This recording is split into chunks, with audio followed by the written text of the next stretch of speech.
Friends, if you're looking for real old school laughs, you're in for a treat because we've got them right here. Flip City Magazine. Remember Mad Magazine? Then it went woke? Well, don't worry. Flip City has no chance of going woke.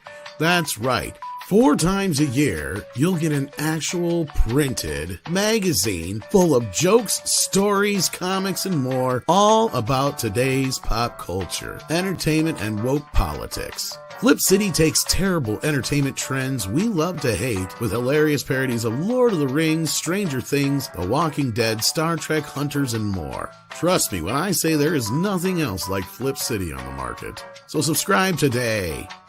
It will be delivered in print, or you can even get it digitally if you're one of those wacky Zoomers.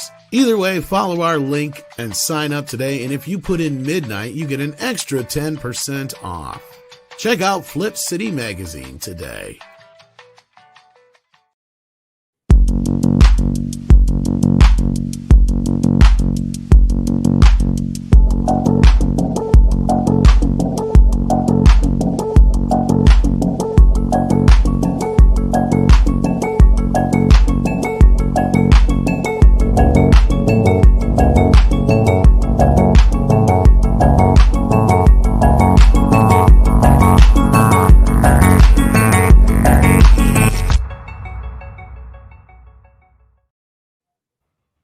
Tis the season to be jolly. Oh, we're live. Hello, kids. How you doing? Welcome to Midnight's Edge After Dark. I'm Tom Connors. With me, I have the YouTube Crisis Conflict Resolution Counselor himself, Mike, the Mexican Iron Man. How are you doing? Very well, sir. Not a YouTuber, but unfortunately, I get called into service behind the scenes. Fortunately, rarely related to this channel at Midnight's Edge, but certainly other channels. Going to Christ and Mexican Iron Man. I'm really confused because it says here you are a YouTuber. How in the hell are you able to pull that up so quickly? Because I have it on standby. Also joining us, speaking of standby, we have CC Karaoke standing by to report on all the fires going on up there in Canada. How thick is the smoke, my friend? Oh, it's really hot. So much fire. That's probably why Bob Iger said people don't come to the parks because the world's burning down. Oh, Jesus. What was that? That's probably, well, it couldn't be the sun because I can't see it through the smoke. How you doing today besides choking? I'm doing all right. There's a ton of news going on, and we joke about Mike, but we need him for that very reason because there's just so much going on, and it's hard to keep track of where it's all going to go, how it's going to end up. I'm excited about it. Well, this is going to be like a hell of a storm before the calm, I guess. Nick, how you doing, my friend? Are you here? I'm here, alive, well, and we came. Happy to be with the. We came. We came huge. Hello, chat. Hello, wrenches. CC, Mexican Iron Man, Tom. Good to be here. Yeah, and yeah, like CC said, we got some stuff, and I think Mike is going to be the show stealer tonight. So I'm looking forward to seeing what he has to say, and if I'm relevant in any of it, I'll say something then. Yeah, I don't know what what do you got in store for us, Mike? I just ate 2 tacos that I made at home. That chicken. Ooh. I never eat tortillas, so this is the first time I've had chicken tacos. This is the first time I've had a corn tortilla in like probably 2 months. Rabbit chicken. Wow. Rabbit chicken tacos. Wow. Wow, there's over 200 of you watching out there. Hit that like button right now. Share out the link. Let everybody know that we are live. We're going to watch some clips from the yes, we did come. We came hard. We're going to watch some clips from the Bob Iger interview. The whole interview is not available online yet. I think, Mikey, you informed me that it won't be on until 9 p.m. tonight, Eastern time. Yep. But we do have a few highlights that we're going to go over. And we're going to talk about the strike. Strike. That's right. And I just love Bob Iger's comments about the strike. He's just such a leader and so helpful. Yeah, I think we'll save those for last to segue, but that's a good idea. We'll let's not waste too much time because there's a couple of these clips to get through. In fact, I'm going to put this on 1.25 speed so we can watch a little faster. Okay. And let me make sure the volume's up here. Okay. Now, wait. Before we get started, some of Let's say hello. So I've gotten some questions. You sound a little far away from your mic, too. Hold on a second. Hold on. Wait. I think I got a problem here. Hold on. Yeah, I think you're on the wrong mic, yeah. Oh, son of a bitch. Test 1, 2. There we go. Now that's silky and smooth. I told you I'm not a YouTuber. Touring Machine says my main mic isn't on. Test. All right, so I've been asked. I got multiple questions today, randomly, DMs and stuff. So the reason that Bob is not in the studio is because they are. Guess where? Golfing?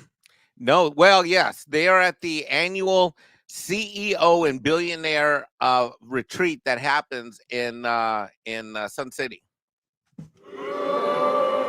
So this is the annual time where all the CEOs and billionaires fly into. This happens once a year. They fly in their private jets, and they have this meeting. And it's like basically the investor billionaire. So like Tim from Apple's there, Zaslav's there, Iger's there. They're all together hanging out. And they picked the scenic little landscape, so it's outside the retreat. Now, I think it's interesting because the retreat center that they're at, they're actually not showing it, and I think that's for a very specific reason. It's not Bohemian Grove. This is actually in Sun Valley. Did I say Sun City earlier? I meant Sun Valley. I can't remember. Yeah, it's Sun Valley. Bohemian Grove, they're saying. Thanks, DB Martin. No, it's not Bohemian Grove. Bohemian Grove is located somewhere else. But that's a different event, but a lot of the same cast of characters. So, all right, let it rip. Here we go. Bob. All right, everybody, get ready. This is our man, Bob. We're going to start with the boring stuff first. This is Bob on linear television. Okay, we're talking, I guess, ABC, the network, the stations, but then the cable networks as well. Yes, correct. FX, Nat Geo. Is it possible you would look to sell them? We're going to be expansive. I think if you can interpret what that word means. We're just getting at that work, but we have to be open-minded and objective about the future of those businesses. Yes. Meaning that they're not core to Disney? That they may not be core to Disney, yeah. Okay, so Mike, right there's actually something important right off the bat. It may not be important to the nerd audience, but what is he kind of saying here, Mike? Interpret this when he says money expansive. When he says expansive, it means on the block, open for sale. Watch, rewind it, play it again. I agree with you because you're right. He said interpret it the way you will to the interviewer. But so one of the things I want to emphasize to people, I wanted to emphasize how I'm going to teach them, everybody in the chat. There's almost 400 of you in chat. Smash the like button. I'm going to teach you something that you may not pick up on very many other channels. I'm going to teach you here tonight, right now, something. They are in what's known as a quiet period right now. The quiet period is in the approximately within the 30-day window leading up to the next earnings call. So so Bob is specifically doing this because he knows that he is inside what's called the quiet window in Wall Street. So he can't talk specific numbers because he has an earnings call coming up, and he has to talk in vague generalities. And so what he's done, this nefarious mother effer, is that he has deliberately scheduled this appearance for after he got an extension on his contract, which I assume we're going to be talking about that tonight at some point. He got his contract extended, announced yesterday, and he then the next day is going on CNBC knowing that he's got an investor relations earnings call coming up in less than 30 days and knowing that he can't be pressed on anything specific. So he's going to be able to song and dance and tiptoe, and he can't really get pressed on too much. So when we watch all of these clips tonight, Tom, and audience, we're going to have to be reading between the lines and get through the code. But that's why we have you as our interpreter. Y por eso podemos hacer el análisis en español y inglés. What Mikey just said was that Nick tamales. has very pretty hair. No, but hit play. We're talking, I guess, ABC, the network, the stations, but then the cable networks as well. Yes, correct. FX, Nat Geo. Is it possible you would look to sell them? We're going to be expansive. I think if you can interpret what that word means. You can interpret what that word means. Work, but we have to be open-minded and objective about the future of those businesses. Yes. And then he asks, of course. Meaning that they're not core to Disney? that they may not be core to Disney. Yeah. Now, there's clearly creativity and content that they create that is core to Disney, but the distribution model, the business model that forms the underpinning of that business and that has delivered great profits over the years is definitely broken.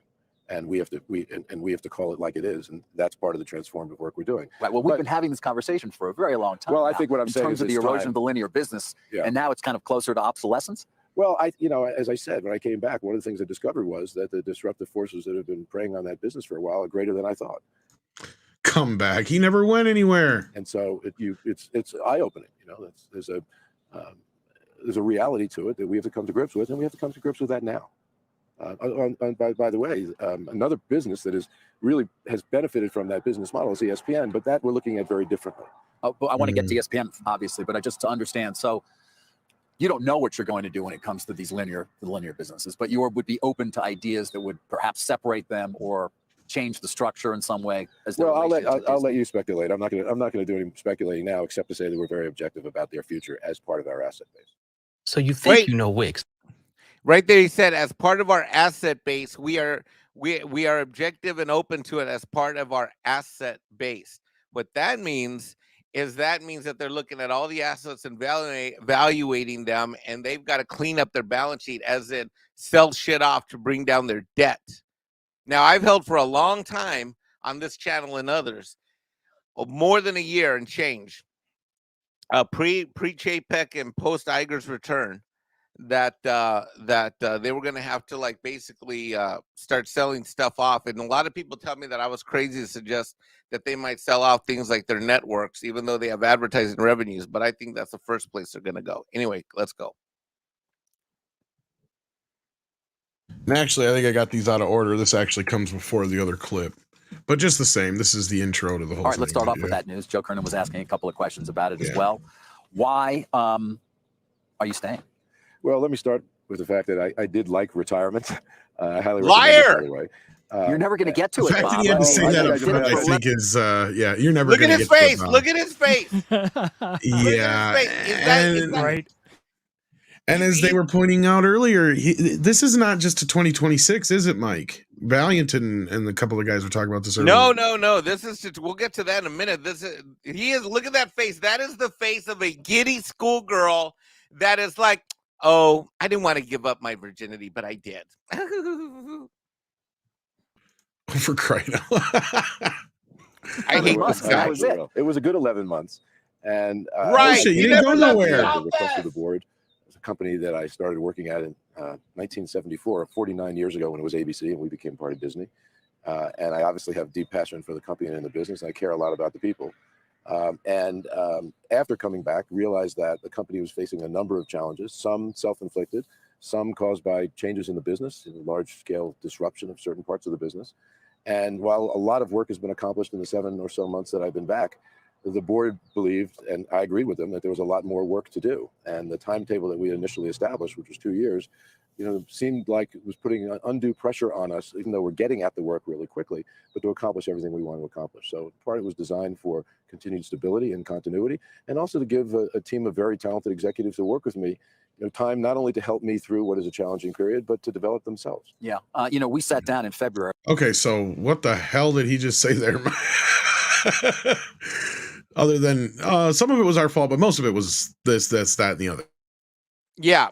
So this is him ducking and weaving and being a dodgy little a-hole about what's really going on. That's an interesting comment you just put up, that he looks 80. Okay, so someone just said that. Who was that? SXHBK?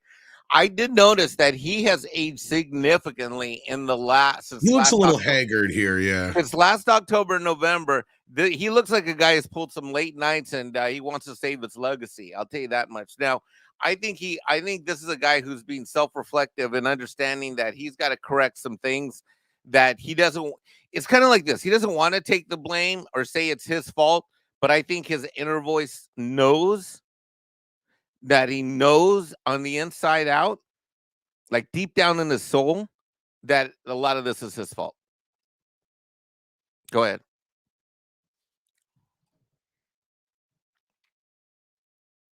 Am I alone? Hello? No, I heard you. I just don't know what happened. Uh-oh, I lost Tom. Let me see if Yeah, I was can- waiting for No, the I'm play here. I button was to just get hearing to- some weird noise in my house here. I don't know what was going on. Sorry, I'm back. Okay, well, that's all I had to say. Let's hit play again. All right, sorry. You'd been back a couple of months. And I did ask you if 2 years was too short a time. And you said, quote, you can get things done very quickly. Setting the company up for success is what you were talking about. So I wonder, did something change in your calculation of how quickly you can get things done? Well, we've gotten a lot done very quickly. Significant cost reductions, a complete realignment of the company in terms of its structure, some major changes in terms of personnel, dealing head on with some of our biggest challenges, and also looking for opportunities. I actually am quite. We went ahead with Bob Chapek's cuts. And what was the second he say? I realigned the company, basically meaning that so that he could hide stuff that the company was doing, because by realigning the business units, they were able to redo all of their financial reporting, which is happening now. So I think that was a part of a cover up. And then number 3 says, and we had some key staff changes, meaning that he fired the woke ass people in the DEI. All right, continue on. Pleased, as is the board and the team, with how much we've accomplished in a short period of time. But there are a lot of challenges out there, and there's just so fast you can go with certain things, and in some cases the market has to cooperate. In many respects, some of these businesses are still recovering from COVID, for instance, dealing with some complexities in terms of continued disruption, as I mentioned, which we'll talk about.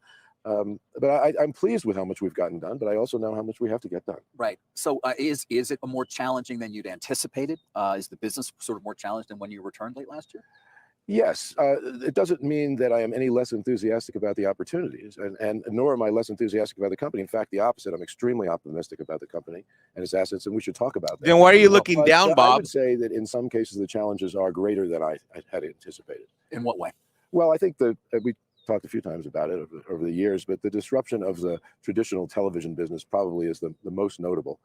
I predicted when I was out of the company, I made a statement about the future of the multi-channel ecosystem, I think, as I described it, being very pessimistic. And I must say that that prediction that I made was actually accurate. If anything, I'd say that the disruption of that business has happened to a greater extent than even I was aware, as for instance. And that'll be reflected and has been in some of our near-term results. That said, there are other elements of the business that I have huge optimism about. For instance, parks and resorts, which is just a tremendous business for us. We're invested significantly, but the investments we've made over the years are really paying off today. Shanghai Disneyland, a great example of that. For instance, oh, look at that! Look at that! Look at that! Look at that! Look at that! Look at that! Some years back, I really believe in the future of that business. We actually have opportunities there to turbocharge that growth. The studio business, which has been incredibly successful, us movie studios, and drives so much of our other business. In what world? Resorts, where the franchises are, so omnipresent, and of course streaming. But the studio obviously went through a difficult time with COVID. Is coming back, has some creative challenges, but great set of franchises with Pixar and Marvel. Does it now? Of course, Lucasfilm and Star Wars, and then I love how he trailed off there at the end. Go back, rewind that. Just the last 5 seconds, the last 5-10 seconds. But the studio obviously went through a difficult time with COVID, is coming back, has some creative challenges, but great set of franchises with Pixar and Marvel, and of course, Lucasfilm and Star Wars. And then, of course, there's streaming. And well, you're going through all the things that we want to talk about in the time that we have here. But I mean, just to sort of wrap up why you're staying. I mean, you said in a memo to employees, you've made important and sometimes difficult decisions. You're proud of what you've accomplished, but there's more to accomplish before this transformative work is complete. So what's transformative here, and what is the work that is going to take another perhaps 2 years or even more, even after you do leave, that needs to get done? Well, the transformative work, of course, is making sure that our cost structure reflects the economic realities of the business. And that includes get woke, go broke, work Bob. is dealing with businesses that are no growth businesses and what to do about them, and particularly the linear business, which we are expansive in our thinking about, and we're going to look at. And that leads into the other part we were just talking about. Get woke, go broke. Is that what you're saying, Bob? Is that what he said there? Do you want me to back it up again? No. I'm just telling you, he's basically saying we spend a lot of money on a whole bunch of things that we don't actually have any revenue for. That's what he's saying. And welcome, Clobbering Times, to the program. How you doing, Hey, my friend? buddy. Sorry to be late. Oh, you're fine. It's okay. We're just watching a bumbling liar right now on screen, Clob. You haven't missed much. You've just missed about 5-6 minutes of bumbling lying and a delusional CEO. Oh, I thought you were talking about me for a minute, but okay, thanks. No. Thanks for clearing that up. No. Oh, boy. Uh-oh, you think he's lying? Sorry. What gives you that idea? Never. Totally honest. Seriously, like, what would make you think that he's lying? Because he's a Disney, they don't lie about things. They're all great. They people. don't lie. I don't know what Hey, you're talking Sherry. about. We're great Samaritans. Let's They take a don't break lie. here because there's some more videos. We got some super chats though. Ooh, let's do it. Pinochet's helicopter tour says no place more deserved of a JDAM than Sun Valley. There you go. Then we got Warrior Justice who says, why did Mexican Tony take anxiety med for Hispanic attacks? Is butt cheeks one word or should I spread it apart? Hey, Mex Tony. What the fuck? Pat, Tom, CC, Nick, and Cage. Thank you, Warrior Justice. Warrior Nelson Justice Needs to not do shots of tequila before turning on this live stream. Right. Nelson Sharita says Iger and KK both never be wrong or admit fault. Oh, no. I mean, Iger did admit a little. He took a little bit of blame. Just a little bit of blame. But that's about it. He had to throw in all kinds of other excuses in there, though. Yeah. And then we got Steven Lanudo, who says Disney needs to pull a soap opera plot twist and bring in the good Rob Iggy. Can't we just tell her to go? Tell Iger to go away. Well, I want to get everybody's kind of reaction to these first few bits here real quick. Clobby, since you're just joining us, have you seen any of this interview at all, or is this fresh to you? Yeah, I think I was over there on Pro's show. So before I came over here, so you're kind of aware of some of this stuff. Thing? Yeah, so far he's talked about the linear television, the challenges. We haven't got to the Star Wars Marvel stuff yet, or the writer strike stuff yet. I think the thing I took away most from it, didn't he blame the heat for all the bad low attendance at his? Did we watch that yet? I didn't catch that, but yeah. I don't know. For his part, so no, I guess I'm I not. don't know. He's got like 2 more clips left here. But okay, yeah. gotcha. I'm in. But CC, anything you got to comment on what you've seen so far? Yeah, my take on Iger is he's like Homer Simpson in that meme where he's wearing one jersey and he backs slowly into the bush and then walks out again wearing a different jersey. That works. I don't think ideology is his thing. I think he is really about how he's going to be remembered. And if he sees the winds changing, he may become a completely different person than he was a couple of years ago. And I'm interested to see how that plays out over the term of his remaining, however many remaining years he has, because he's going to be there for a while. Looks like it could be a while. Nick, anything to that you want to add to this before we move on with the next bit here? I don't really got anything. I hear just a bunch of talking, and whether he means it, time needs to be the judge. That's Nick saying he wasn't paying attention for the last 10 minutes. No, I was. To me, this guy is just like, he's just another talking. He is tough to listen to. He has all this big talk. That's just all it is. It's just more dodging, deflecting, talking in code. And guys like these are, for me, at least they're very off-putting. I'll at least hear out what he has to say. But when I hear him go on, it's just like, oh, another one of these talks. All I know is I'm not going to play the next part of this until we get at least 200 likes. We got over 655 people watching and only 180 likes. If we don't get 200 likes here in the next 10 seconds, I'm turning this thing back around and going home. I'm kidding. I think we can easily get 200 likes, guys. Come on. Let's get it up there. Let's get it over 200 likes so we can finish watching this video here. But while we're waiting for more likes, we got a couple of super chats in the meantime. We got Goddess of Women who just threw one in here for $2 and says, so guess he won't be running for president in 24? I think not, Goddess of Women. I think that's kind of this. Is Mikey back yet? I know he had to step away for a minute. But I was going to say, I think this was kind of his way of saying, yeah, I'm stuck with this shit. Because I can't imagine he wants to be here that much longer. Oh, and you guys are great. You did an amazing job getting it over 200 likes. Thank you so much. Then we got Warrior Justice who says, what did 50 Cent when he was hungry? 58. Hi, Clobber. Hi, back. That's actually one you can kind of tell to anybody. That was a good one, actually, Warrior Justice. Hey, Warrior Justice. All right, let's get back to this video here. Are you back, Mikey? I'm sure he Is there a knows this one problem, pretty though, well. at Disney Animation? Has the loss of John Lasseter years ago, for example, been a blow that you haven't been able to recover from? Well, first of all, the studio and its movie assets are #1 at the global box office this year so far. Fear. See what I mean? Leaving In out what context. fucking country are you talking about, Bob? He's leaving out context on purpose. This is what I mean. He'll say these things, but he won't add in that, Indiana Jones was what, #1 for 4 No. days? He's Or well, twice? Tom. unless he's counting Avatar. Tom, this is Bob Iger. Well, He you don't probably is. You He knows guys, he's gonna you guys take on credit this for show don't anything. understand that at Disney, what we've done is we've been #1 in total box office receipts. No, he's not. No, they're not. Tom, you're Universal asking is. too many questions. Keep going in the video. I don't buy that shit. Next question. Yeah. And I'm very objective about that business, and there have been some disappointments. We would have liked some of our more recent releases to have performed better. It's reflective for not as a problem from a personnel perspective, but I think in our Hold zeal up. to, That is him telling you guys KK ain't going no place. Yes, it is. Rewind the tape.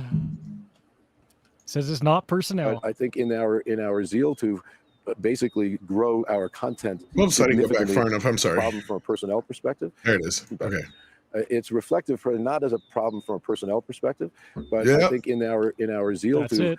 basically grow our content significantly to serve our mostly our streaming offerings, we ended Content up cold casting stream. out people Ooh. way beyond, in terms of their time and their focus, way beyond where they had been. Marvel's a great example of that. They had not been in the TV business at any significant level. Not only did they increase their movie output, but they ended up making a number of television series.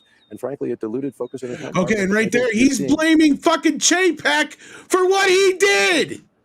Yep. Did you guys catch that? Yep. Yeah. I know Yeah, Mikey I did. Do it Do we need again. to back it up? No, I caught it. I love this I hate graphic that. though that was This added in from the pisses me studio though. Bobby didn't know about this. Did you guys Bob, see that? Bob didn't know this was coming up on the screen. No, he didn't. He had no clue. And he should. And here's once again, this is another thing that At least is- they're not there's lying about this even when you budget look at here. these, but even when you look at They these aren't lying about numbers, this one. the only one that's truly succeeded, and I have to emphasize the word truly, as far as 2023 releases go, is Guardians. And you could say either it broke even or maybe barely turned a profit, but not Mermaid didn't do well at all. Quantumania was the first official MCU bomb, and obviously Dial is a huge bomb as well. What are they saying when they go with this garbage? Oh, we're #1 of all these things. Yeah, for a few days, but you don't leave out the part where these movies don't have returning crowds. They don't have good word of mouth, and they're doing not any better overseas. And they try to pander to China, and every time they try hard to pander to China, they get less other movies over there. So yeah, Guardians is really the outlier of all of this. And come on, is really the Marvels going to save all this, guys? The Marvels is going to balance the equation out from all this? This is great that because what they did, here's what happened logistically. They did the interview, and Bob was thinking he was doing the interview. The interview was taped. What happened during the day is they released the clips and they dropped overlays over the clips. This is an overlay over the clip of the actual interview, which was just the two of them talking. And that full interview will be aired in an hour and 15 minutes from now at East Coast time. Go ahead. I got nothing else to add. Carry on. Is Tom mad at me tonight? No, he's in romance He's mad over at you. How could he be mad at you? I think he left the stream. Oh, he did. Okay, well, we Really, got man, he that. is really Tom, are mad you at me. there? Man, He's he's mad probably at you. handling Good Lord. business. Dude, what did I say? Distractions. I don't know. No, Did you say you something didn't say offensive? anything. I'm just kidding. no. No, you're good, Guys, seriously, Mike, we can talk about these numbers until Tom comes back. Yeah. Indiana Jones. Let's not forget. Between how by default it was naturally expensive because every movie nowadays is super expensive. Plus, how much more money got tacked on when they had to postpone it back a whole year because was it the first week when Harrison got the injury on the first week of the set? Was it maybe the second week? That sure definitely probably wasn't cheap since he's probably in most of the movie. I'm sure that definitely stalled things out as far as prices go. Let's not forget the lockdowns. The excessive amount of TV shows that are not doing good as well. And I mean excessive. Oh, let's not forget the special taxes that they don't have anymore. Even their parks are now starting to finally thin out. Oh, this guy pisses me off with his corporate speak. I hate corporate speak so much because it tells me that the average person will just hear this and just think, "Oh, okay, everything's fine." And yes, it take people who I guess you could say are a lot more literate to understanding this type of language, because not really language, but we'll just say the way he speaks to really understand what he's actually saying.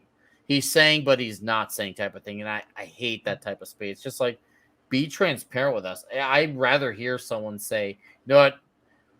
We're not doing a good spot. We need to fix this." It's not like this is impossible stuff to come back. Is it an uphill battle? Sure, of course it is. But, you know, goodwill can go a long way. Obviously, that's not what this guy's intention is. He's probably trying to destroy this company. Who knows? Iger? I don't know about that. No, he's this. I hate the everything's fine, but it's not. Oh, yeah. Well, I mean, he's got to do what he can. But, like, here is, I think is hilarious for MSNBC to do this to him. But that's Comcast. What the fuck do they give a shit for? Right? Yeah. But anyway. No skin in the game. Let's keep going. They had not been in the TV business at any significant level. Not only did they increase their movie output, but they ended up making a number of television series. And frankly, it diluted focus and attention. And I think you're seeing that. And I love that he's blaming that on JPEG than anything else. And I love it. Pixar, I mean, we've talked through the years. There was a time when a Pixar opening was well, was actually, a real he's event. kind of throwing Feige under the bus a little bit there, too, if you think about it. Of course he is. Yeah, no, he totally is. Because Feige's the one who greenlights this shit, right, Mike? I mean, really, at the end of the day. That's correct. He's reasserting He his said power. they. He didn't specify who. Yeah, what Iger's doing is he's reasserting anybody that made any decisions when he was not officially the CEO in order to reassert his position going forward, that he can do whatever he wants going forward. Well, he's going to get into Pixar.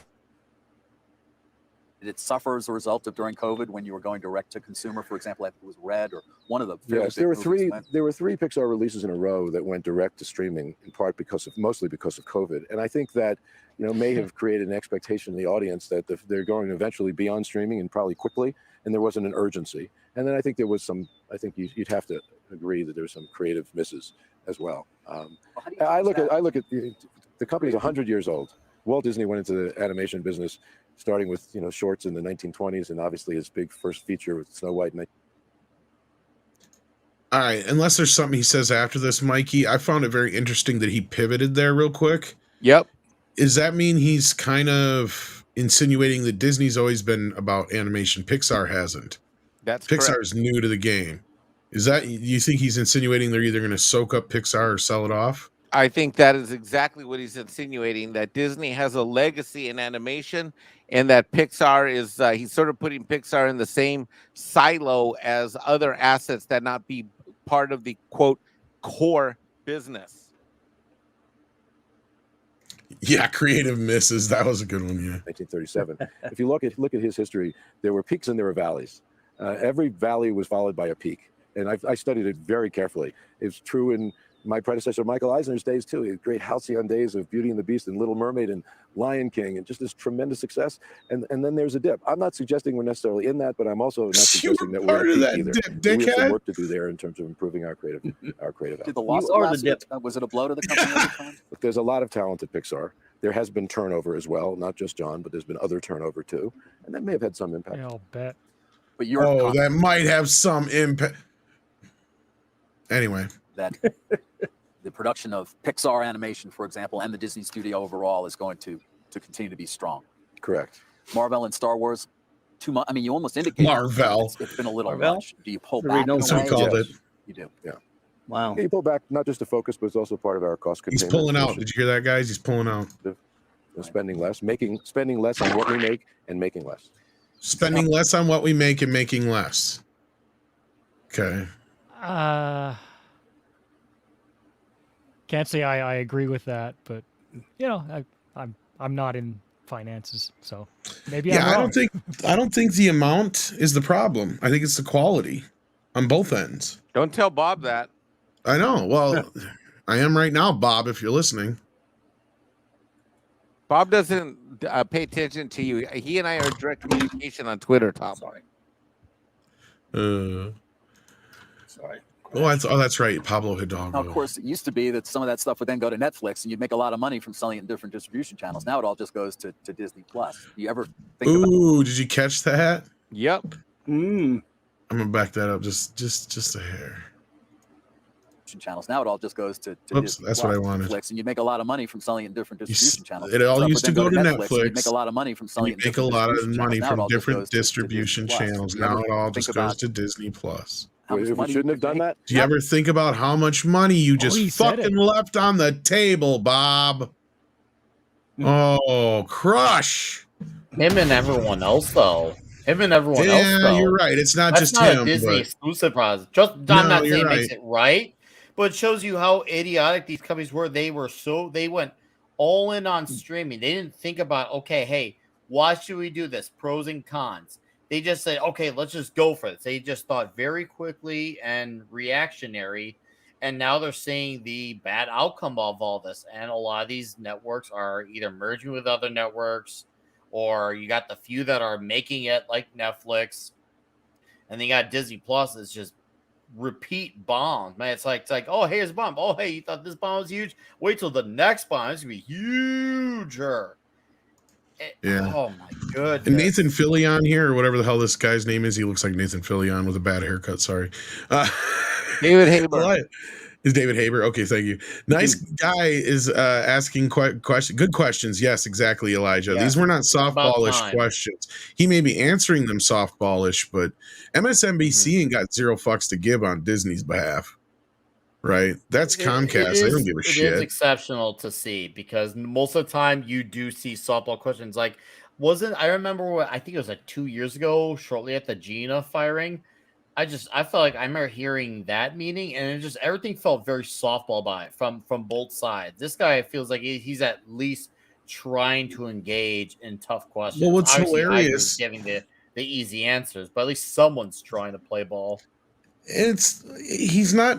The funny thing is Universal's kicking their ass. I can't believe he didn't fucking call him on that shit. Because you're all owned by the same company. Comcast, Universal, MSNBC, NBC. Yeah. Like, I can't believe he didn't call him on that shit. He's like, what do you mean? Actually, Universal had the biggest year in box office thus far. Unless he was talking about last year, and even then, I don't know about that. But okay. Not that you shouldn't have done it, but that there's still, I mean, the old model worked pretty well. It's kind of interesting because I think if we did, the old model worked when it was a blend of basically business models. It wasn't the only model. The licensing model was part of a collection of models. I think if we hadn't done it, everyone would be saying, why isn't Disney going to the streaming business? Now, as it turns out, he's saying they're right to not go into the streaming business, like we were saying with Sony, right, Mike? Yep. Nathan Fillion. Bob, when they asked you that question, you could have said, hey, Bob, why aren't you guys going to the streaming business? You know what the answer would have been from you, Bob? Because we like making fucking money and we don't want to lose $12 billion in the next 4 years. What about that answer? Yeah. What about that answer, Bob? The price is wrong, my blood Bob. pressure's going up. Wait till we get to the next Bob. one. Yeah. We made the right decision there to go into that business. It will be a growth business for us. We will turn it around. I'm confident of that. It will become profitable, and it will deliver growth for the company. And it will be an important business because that direct-to-consumer model, where you have a relationship with your consumers, which we lacked, frankly, as a company, except in our parks and resorts business, that will be of value to us. What the fuck are you talking about, Bob? Disney is the only studio that was a fucking lifestyle brand. You didn't have Sony as a lifestyle. Oh, yeah. Do you remember anybody going, oh, I'm going to get going to Paramount store to get my Paramount gear? No. Nope. Star Trek, perhaps, yes, was a lifestyle brand, but Disney is the only fucking studio on the face of this earth that you have Disnerds, right? You have Disney families. You have generational shit where people have been handing this stuff down. Wow, Mikey, help me out here. I'm yelling too much, and Aaron's yelling at me now. Who's Aaron? Don't need to yell. No, I think Aaron's talking about me. Well, you haven't said shit yet. Well, I was yelling a moment ago. I think Aaron Yeah. on me. 2 years ago, a rig pulled up right next to me, and it was a painted mural of Disney characters and scenes. And the couple, they were older, 50s, 60s. They were all Disney. Everything that what they wore, they were just totally in it. That's a lifestyle. It's a Disney family. It's what they're blowing away right now. Which clip are you going to do next?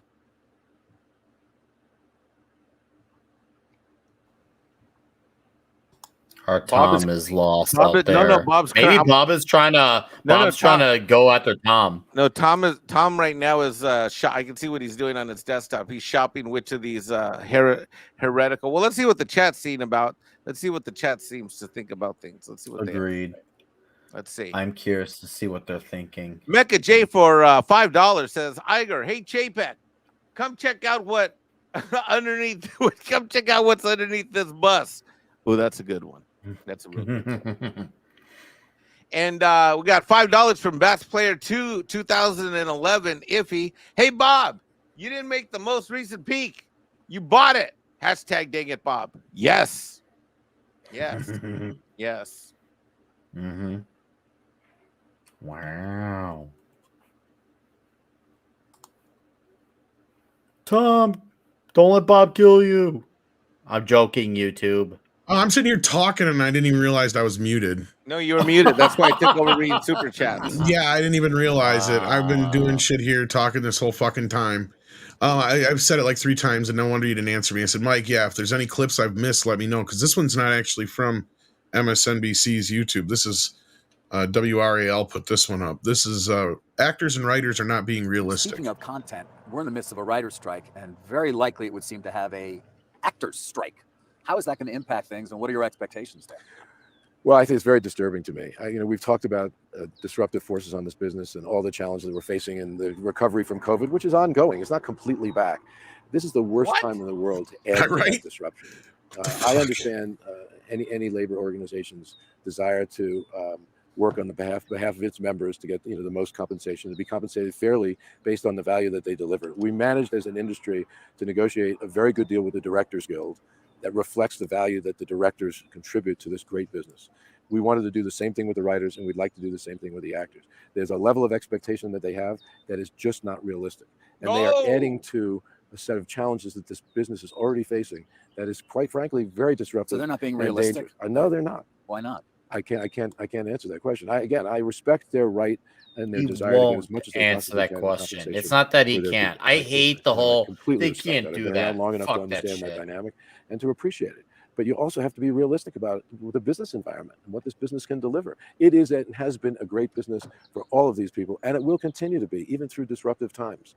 But being realistic is imperative. What do you do in the interim, then? Does AI start to write a lot of scripts? It will have a very, very damaging effect on the whole business, and unfortunately, there's huge collateral damage in the industry to people who are who are support services.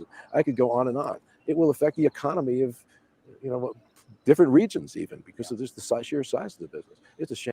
It is really. Basically, this is Bob's version of get back to work, you writers and you actors, you people. Get back to work, you plebes. And here's the other thing. This is the Bob Iger Disney version of you guys just need to drink Bud Light because people's jobs are counting on it over at Disney. Well, here's the thing is part of me agrees with Bob on the sense of, look, I know not all actors make a ton of money, but they're also getting paid to do things that it's the same. I feel the same way like when sports people go on strike, like you get to play ball for a living. Come on. And what's being affected then is all the other, below the line folks like the crews and all that kind of stuff who are going to be suffering more so. Now I get it. Like I said, not every actor makes $1 billion every movie. I get that. But this is something where now Hollywood is going to come to a dead screeching halt. And we're going to talk about that next. That's our next topic here. So I'm going to save that for that, getting deeper into that in a moment. We have over 1,000 of you watching. Please hit that like button if you haven't already and share out the link.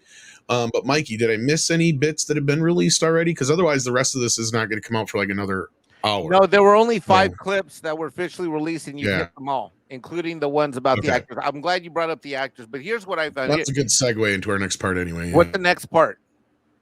Well, we're going to talk about the strike, but we got some super chats first. Yeah. All right. Well, real And I quick, want to get before we do everybody's this, kind of hold on. feelings on Bob, and we can talk about Bob and all that stuff first. Yeah. All right. Last comment I'm going to say is that it was reported widely in the news that he is going to get a 2-year extension. That is actually not true. See the video by Valiant Renegade earlier today on his channel. But if you look at the SEC filing, his consulting contract, which he only was 11 months into, is going to be tacked on to whenever he does leave. So we're basically going to have Bob sitting in and around either the home office, either as CEO or as a VIP exec consultant, which means he'll probably be executive chairman of the board after this, is that he's not leaving till at least 2031. Okay. So, but they don't want to position it that way because he's got some stock pricing problems now. And so the reason it was put in a news release that he's sticking around for another 2 years is that he made it sound like the board is really pulling his leg to do this, when in reality, I'm sure he's the one that orchestrated everything, including, by the way, I think brilliantly observed, Tom, earlier on Mr. H's show, is that when you look back at who's not around anymore, Christine McCarthy, who I was never a big fan of. But if you look, is that Bob has a systematic pattern. This is a guy who does not want anyone else in the executive suite. There's no one positioned. On that note, real quick, Mike, Andre and I are both under the impression that he actually pushed her out so that they had no choice but to keep him. I agree completely, and I'm going to go a step further. I believe Bob used his relationship. Now, I have no evidence of what I'm about to say. This is just conjecture, all right? Everybody in the chat, so don't say, oh, Mikey said, and it's a fact. This is just where I read, but I believe this is true. I believe that Bob wanted back. He let Chapek take all the heat and look like a villain, and he pushed Christine, and he pushed McCarthy to basically lead the revolt against Chapek. And then once Chapek was out of the way and she was the one leading the way with the board members and so forth, then to bring him back, that he then took her out. That's what I think happened, because that's how corporate executive C-suite politics works. What do you think about that, Tom? I don't know. I'm arguing with Paulie right now because, you know. You should get him on. I'm sorry, I love Paulie, but he's not going to get me to change my feeling on this. How about Paulie? I put actors in the same place as I do sports people. No, you know what? I'm annoyed with Paulie's Latino slam, because once I got on this show, he started texting me like, hey, let's work out, let's do shit. And he knew I was on a live stream just to fuck with me. Paulie, you said you had a video to go record with Chato. Go do that. Leave us alone. Bye. Let's go back to the show. I'm just saying, like, when it comes to actors, I don't give them any more leeway than I do sports people. Paulie's got his own channel. I'm not saving fucking lives, okay? I agree with you, Tom. I used to watch a lot of sports, and the richer they got, the more I wasn't having it anymore. It's like, hey, they're making 20 million and they're complaining. You know, I found something else to do. The 90% of those actors that are struggling are already washing dishes. I guess they have another job already. That's all I'm going to say. I'm sorry. I'm just going to add to this with the actors and the writers. If they are so passionate about what they do, I'm pretty much going to just echo stuff that you may have heard from another YouTuber. Go on, make the stuff. Don't wait for Hollywood to solve this problem that they won't actually solve. Because even if they solve the problem, it will be the quotation mark solve it, where they'll solve it by creating another problem. Hence what you see in modern day American politics. They don't actually solve problems. They give it the illusion of solving a problem by making another. They're not going to properly solve this, no matter what deal comes to, if there's any deal. Don't wait for these people. You see nowadays stuff like Indiegogo. There's people who are doing crowdfunded movies. Go on and try and make these things. We don't need to wait for these people to solve these problems. And on top of it, yeah, I've seen a few good arguments from the writer side, but for every good argument, there are bad arguments like, we want to be paid for interviews. It's like, no, you'll get paid for a job that you won't get. Now, if you get the job, obviously, but paid for just to do the interview is stupid. And you got a lot of these writers who are involved in this. A lot of the writers involved are people who worked on shows like, oh, let's see, She-Hulk. Really? Those are the type of people, they shouldn't even be involved in the strike. They shouldn't be working in this industry, period. These are people who got into these jobs not because of they're good writers. They got in there because they knew the right people with the right politics. That's what a lot of those writers did.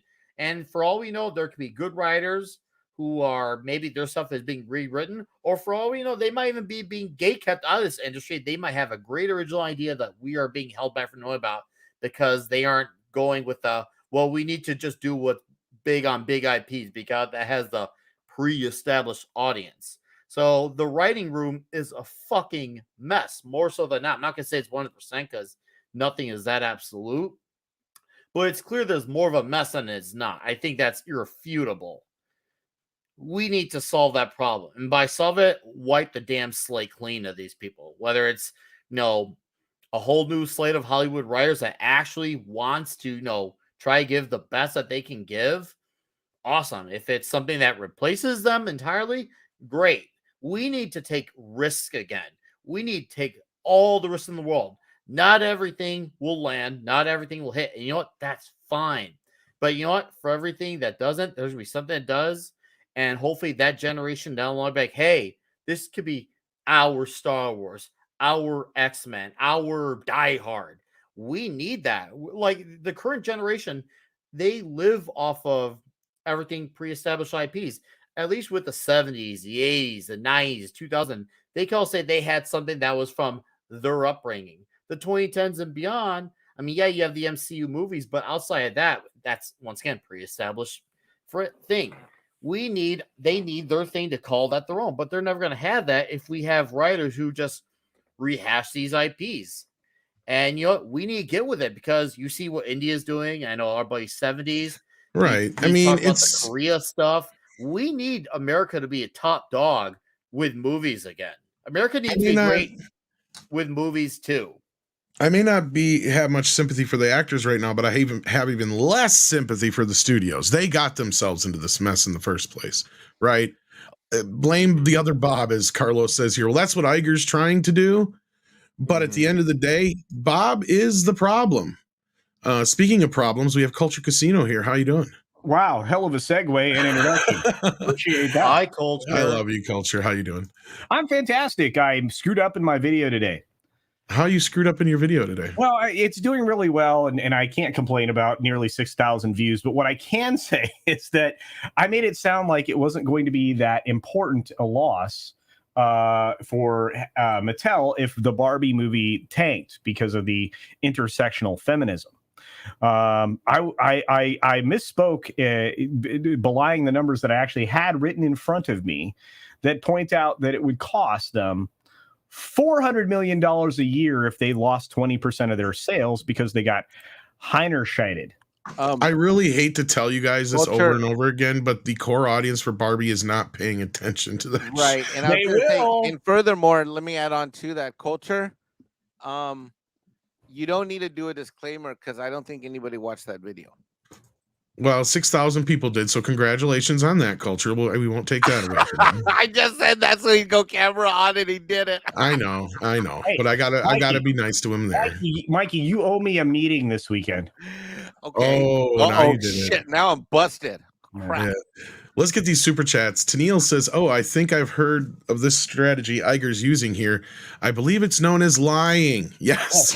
Tennille is correct. Welcome. Popular form of lying, yes.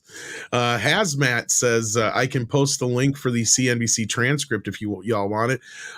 It'd be appreciated, Matt, but at this point, like I said, in less than an hour, it'll be live anyway to where we can actually I'll see take the it. full 40. I'll take it. Yeah, we'll take it. Yeah, We'll definitely take it. Yeah, because I can parse it. And yeah. make a And video. I'm sure Andre would appreciate it too. A couple of weeks late sends in 99.99 South African rands and says, I'm not a finance person, but I doubt Mexican Iron Man will be getting his dividend by Disney. Oh, I You're agree with you. probably right on that. Oh, by the way, a couple of weeks late, it means you're pregnant. Just so you know. Hello. What? Hello. I'm not pregnant. What with you? If you're a couple weeks I late. love how Mikey automatically thinks that had something to do with it. I know. That's guilt, ladies and gentlemen. Guilt, I He say. hears that too often, I think. I think I'm pregnant. What? Damn it, No. you guys got me again. Damn it. With that super chat. I might need you to say dang it, Bob, actually, here in just a moment. Dang it, Bob. Let me give it to you clean because I need it for Pablo. So I'm going to count down 5, 4, 3, and then you do it when nobody else says anything. All right. 5, 4, 3, 2, 1. Dang it, Bob. Okay, that should be clean enough for Pablo. Hopefully you got it, Pablo. 5450, 450. Clock that in, Pablo. 5450. If he's paying attention, yeah. A couple weeks late, sends in this one where you just got. Thank you.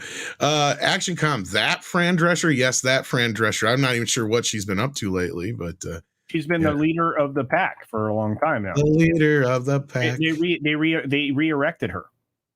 Elected her. Is she actually she is. That Laura Ingalls chick isn't anymore? Yeah, no, she's the Goonie Goohoo of the SAG. Yeah, you didn't know that? Oh, no, I didn't actually. Last one I knew was Laura Ingalls chick. What's her name? Some nice bras, so she doesn't sag. So there you go. Oh, I guess you deserve this. Thank you. I'll be here all week. Wow. Yeah. Pinochet's helicopter tour sends in another $2 and says, Arbeit Mott Fry. I'm sure I said that wrong. Bob Iger, probably. I'm sure it's something German and bad. Sislak says, does Bob wear a hairpiece? Not trying to start a conspiracy here. Just curious because his left temple looks weird in the clip. I noticed that too. I think it's just I can understand why he thinks, I think it's a swerve to the side because there are some dudes who have if they have usually a bad hairline and their widow's peak starts to get bad, they start to brush it to one side to detract from the other. So if I ever get my hands on you, I'm gonna squeeze your innards out. Hey, you stole my idea, Mo. It's called the Flaming Homer. Don't plagiarist. That's a good episode too. Fucking I remember awesome when Simpsons used to have great episodes. Dude, I still go back to those old episodes. They had so much heart. They had personality. Even their supporting characters, which they had many supporting characters, would have great one and done episodes, and you would be invested all the freaking time. It was amazing. I like the whole first 5, 6, 7, 8, maybe 10 seasons are amazing. Yeah. Jerry Gordy says Bob doesn't care about profits. He gets paid on contract. Ooh, really? Well, he does get a salary, basically. He's one of the few that was obvious. I mean, and that's just it. Somebody pointed out earlier, he makes more than most small countries pay in their taxes in a year. So, yeah. Aloha Boy says, at Tom, I already liked the stream, but I still wanted to do my part, so I hit the like button 3 more times. Hope that helps. I'm sure it will. No. Get it? 3 more, and then yeah. Nikki D says Tom's right. We're overestimating MI7's box office by hitching its success with Top Gun Maverick. Top Gun Maverick had cool flying jets, a young charismatic cast, a touching father and son tale, and a love story. I didn't see any of that touching. There was none of that touching. MI7 lacking some of these elements will hurt it at the box office, in my honest opinion. The younger audience may not show up as much as Top Gun Maverick as well. Wow. Doubt the film will cross 800 million worldwide. Well, actually, let's deviate for 2 seconds because I think Nikki's bringing up a good point, and I know this is obviously bothering you, making you squirm in your seat a little bit there, Culture, but no, she's not wrong because guess what? Although we'll give it the caveat that it isn't started in the beginning of the week, MI7 is underperforming compared to the last film, even with inflation. Okay. Did it start on a Wednesday, the last one, Fallout? I don't remember. I'd have to Friday? Did it start on a Monday? Yeah, it did not. I am giving that caveat. Right now, the original release. Let's see right now. You know what? It started on a Friday, and that was at 22. So if that's 22 on a Friday, my guess is if that were to open on Wednesday, that probably would have been 9-10 million. I don't think that's the only under problem projection. is the only well, it is a little under projection thus far. The only other problem is though is Sound of Freedom keeps the projection was originally 280 and then they brought it down to 259. I think it's 225. And then Sound of Freedom is overperforming in most theaters too. That's the other thing. That's good. It is for Oh, Sound of that's good. Freedom, but to me, that's what it's saying. Is people are going to the theater; they're just not going to see anything but Sound of Freedom for the most part. Well, I think they're going to see that and Mission Impossible. I think you're going to see a fall off. You're going to see people going to the theater this weekend to see Mission Impossible. They're going to take their family. You're going to get, you're going to get 3 of the. I better four. hope so. I think you're going to get. I mean, the movie was fine. I'm not going to say the movie's bad or anything like that. But then again, this is the 7th film in the series. Yeah, so you gotta, well, that has nothing to do with it's it. doing I mean, better. The Fallout did the best of the bunch. All I have to say is it's That was doing the 6th movie. Exactly, Nick, and it's doing better than the 5th film in a franchise that is out right now. That's not wrong. I'm not Just saying Joe that. has a good statement. You know what? The first 2 weeks of Top Gun Maverick, I heard the same crap. You know, when this me too. When It this could movie, have when legs. this movie It could have performs legs, and does but- well, when this movie performs and does well, it brings in more money than any of the recent Tarantino films. I'm gonna laugh.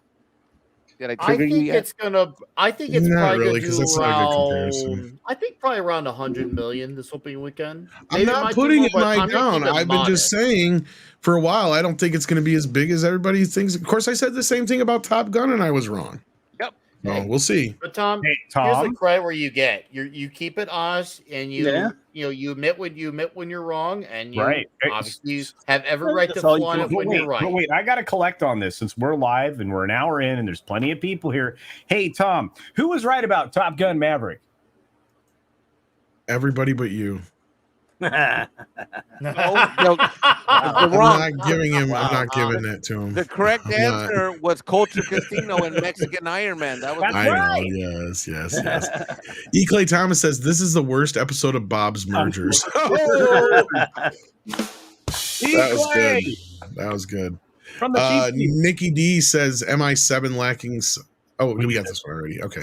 Yeah. And But you know yeah, what, no, Nikki- we'll have to see how it's going. We'll have to see how it's Mickey going. D, you are right a lot, and we appreciate your support. And I just want to say, you could be right here. It could make at 800 million, but it's still better than Indy. It's still better than any other tent pole. Well, that's not an. That's like saying that you could beat like a kid in a wheelchair in a fucking race, dude. Okay, let's try this again. I think that it will be the biggest earner of the year. Even I'm not sure on that one. I think my guesstimates.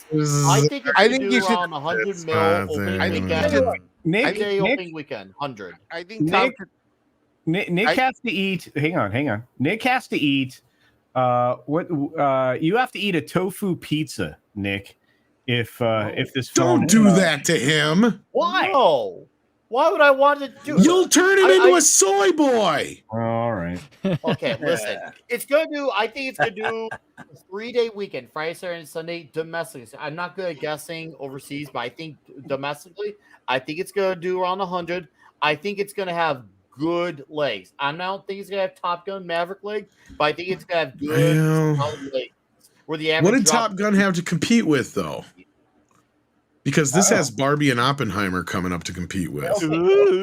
Okay, you have a narrow audience in Oppenheimer. Yeah. Maybe. You have a narrow audience. I don't know about that. I know you don't believe me. Well, I don't. even if it's not narrow, it's Barbie's a different gonna do better audience. than Oppenheimer.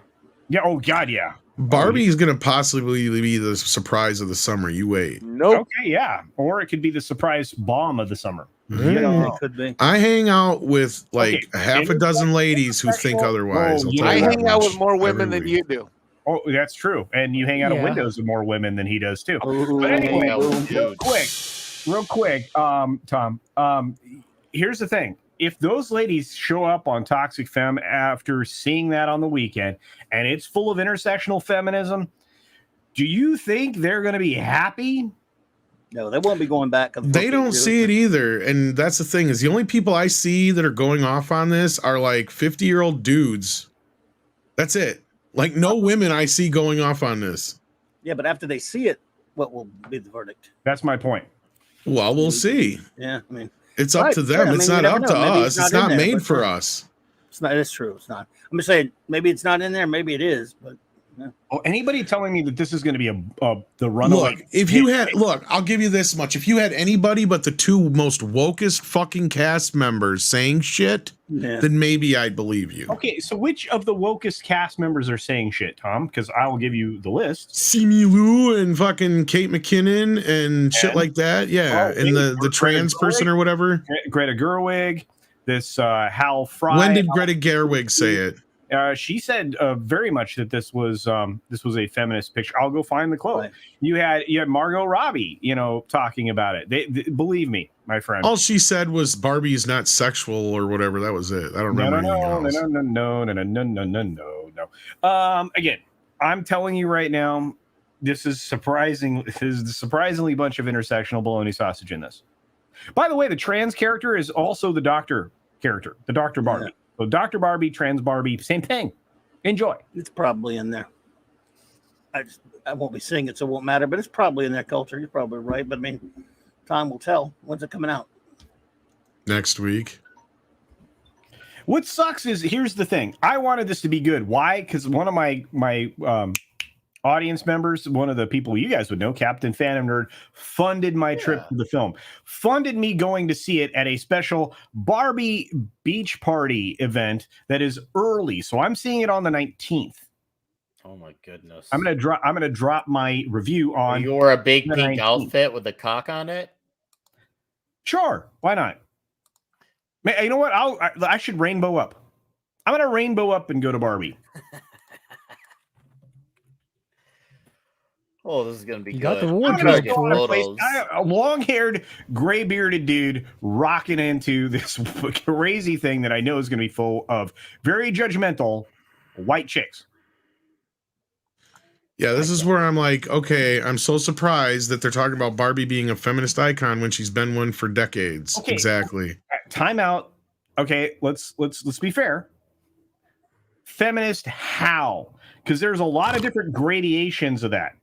And we are on fourth wave intersectional feminism, which does not jive with Western culture. It's straight up Maoism. All right, we'll see.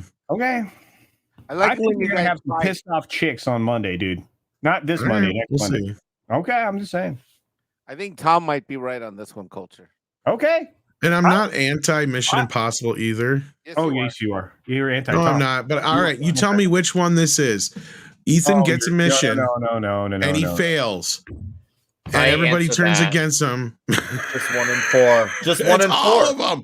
It's all of them, dude. Because the each and every one of them has the same about plot. recovering the plutonium. It has nothing to do with him clearing his name. 7th movie, not the same either. You're right though on the first movie, dead on, and a little bit of the 4th, the Ghost Protocol.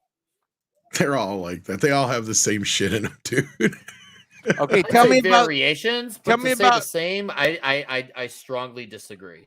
Tell me about the show on MEAD Impossible where Culture and Tom turn on each other and they get in a fight and make me feel weird. Ooh. First and foremost, that he and I will never have a stand-up slap down, throw around. I'm trying to be dramatic to get our numbers up, guys. I don't do that. Yeah, I don't do drama. What are you trying to do here, Mikey? You leave Tom Cruise's name out of your mouth, says Turd Ferguson. Turd Ferguson said that in the chat. I'm just reading a comment in the chat. Turd Ferguson said that. I would never fight my hetero life mate. Well, I might be disappointed though. Well, why the fuck is Hassan like offending me like this? What the hell? Wow. Oh yeah, I strongly disagree with that too. That's cold, a low bro. blow. Wow. Damn, that's like calling me Latinx. Yeah, no, bro. That's awful. Tom can bash on Tom Cruise. That's fine and good, but to compare it to Tom to Bob Campia, John Campia, that's just wrong. That's a low bar. I called it Bob. I can't mistake these idiots anymore. Bob Iger, John Campia. All right, well, speaking of actors, seeing as how, Tom's not going to be working much in the next few months. Wow. Which Tom? He meant Tom Cruise. Well, Tom, you're a meanie face. That was mean. That was true. That is so mean. I can't believe you did that. Well, basically, Hollywood's fucked here, kids. Like, Hollywood is so fucked. They don't even know how fucked they are right now. Unless this somehow manages to get cleaned up in the next, I don't know, 2-3 weeks.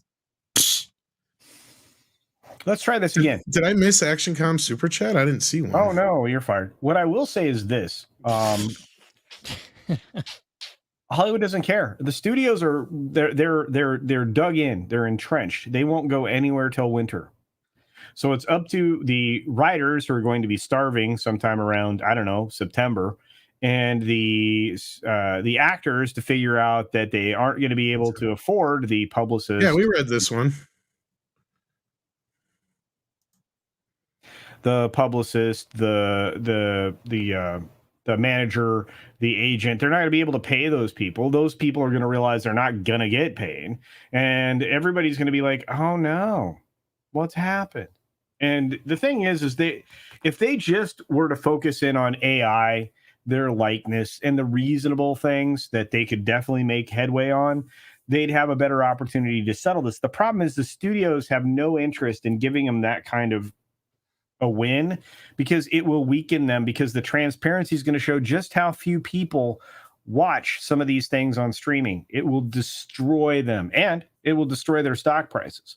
So everybody's over a barrel here. They have no incentive to move forward, and it's going to take a lot of groveling to get this thing done. So there you are. Well, Tom's did you not like gonna movies be- and TV shows? Well, kind of.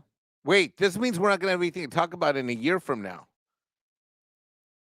Are you kidding me? Tom and I can talk about like the window pane. Why do you have to keep saying Windows? You guys are really offensive. You're starting to get like you're starting to not create a safe space over here. Wait a minute. I didn't say they were your windows, Mike. Come on. Damn it, you did it again. That's like 5 window jokes. We need to back off on the window jokes. I didn't do it. He set it up. Well, the window of opportunity for them to Hey, it's hurtful when those jokes are told. Cut it out. that was stretching. Wow. We're Well, I mean, this whole Oh my- thing. Phantom Outsider's got a great question. It's not super chat, but it's a good question in the chat. Look what- Here you go. Man- Asked before, but asking again. If the writers are on strike, who wrote their placards? And since the actors are on strike, who's writing their placards? Exactly.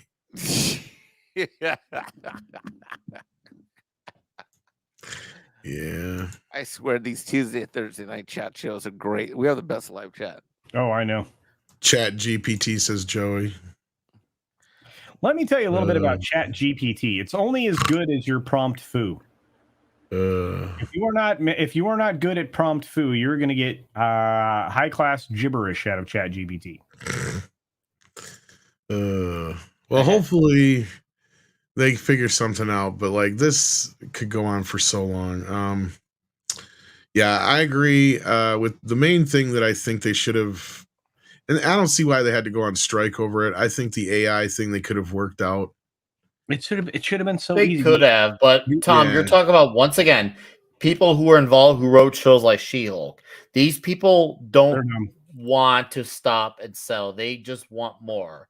This is the problem when you give these type of people who are very activist driven this, I guess, for lack of a better Well, it's word, both sides, platform. really. They just take. Well, it is both sides. It is. Yeah. I agree. But as far as that one side, they just take, they take, and then now here we're at this point. Now, and then, and to a point, I can't believe I'm defending Bob Iger on this. There is a sense of truth when he's saying that there are some unrealistic demands. Now, there are some, once again, I think that the writing has good arguments, and I mentioned that earlier in the show, some of the good arguments, but then there's the outlandish ones, and the ones that are outlandish are really outlandish. And the problem is, a lot of these big names, they let them in, so they reap what they sow simultaneously at the same time. So unless they're going to cut the head off all these people, figuratively, of course, get a hold of yourself, YouTube, then there's no need in selling with any of these types of people. None of them are ever going to truly be reasonable and have a good faith discussion. They got to go, because if you negotiate with them, I guarantee you we're going to have another one of these types of problems, if not a worse version of it, farther down the line, and that's just gonna be more of the kicking the can down the road.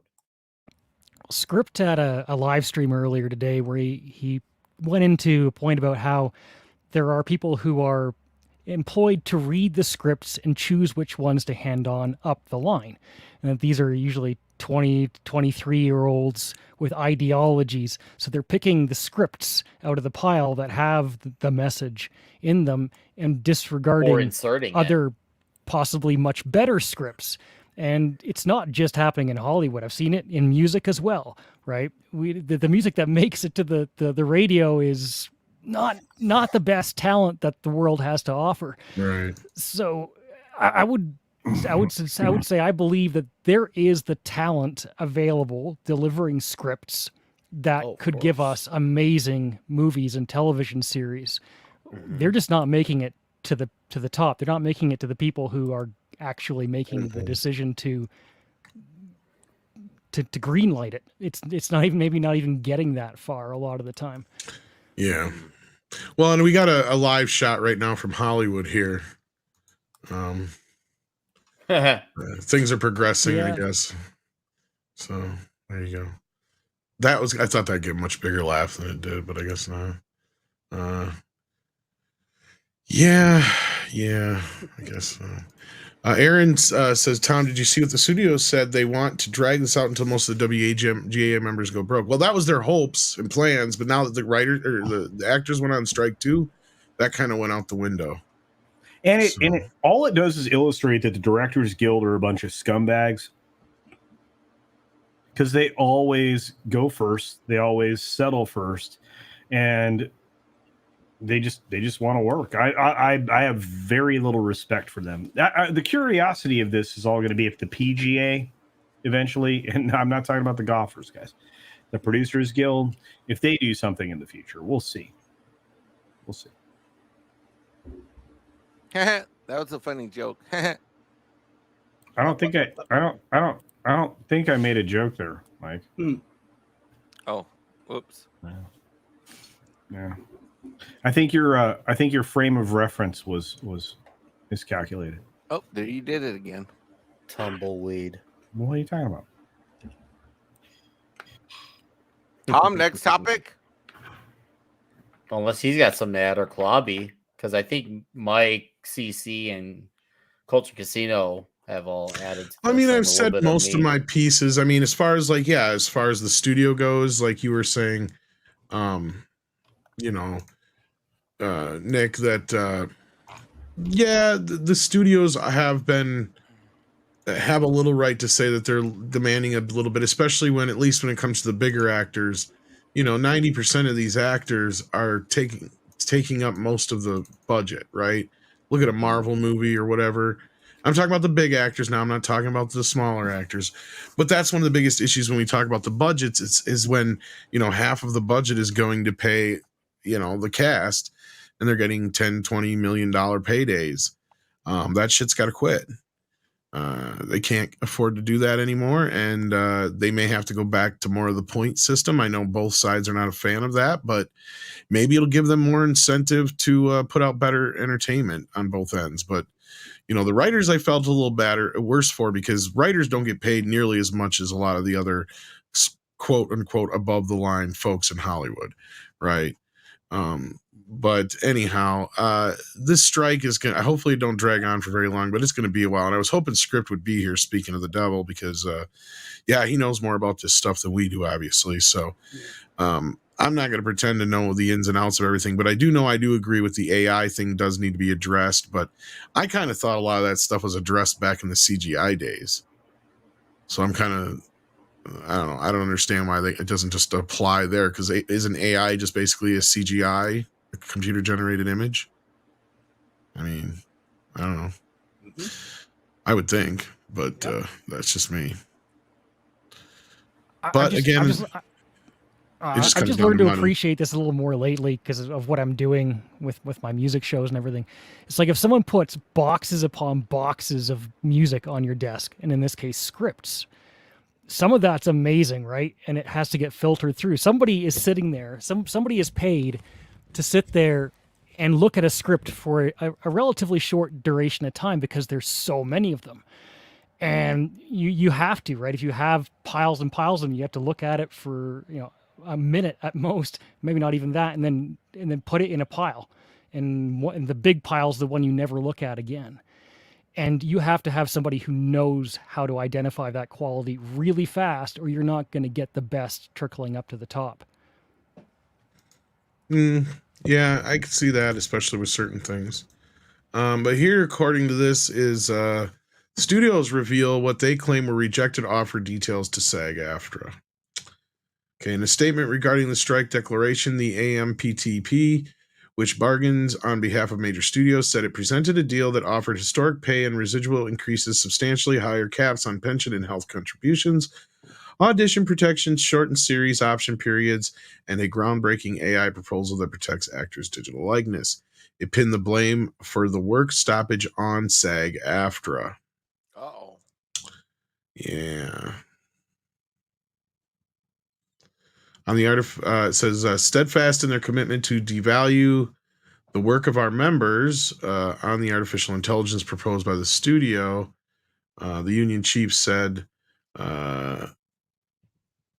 he denounced the offer for paying background performers for 1 day of work in exchange for the rights to their digital likeness.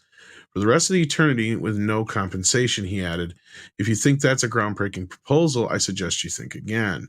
SAG-AFTRA president Fran Drescher said that the two sides remain far apart on so many things.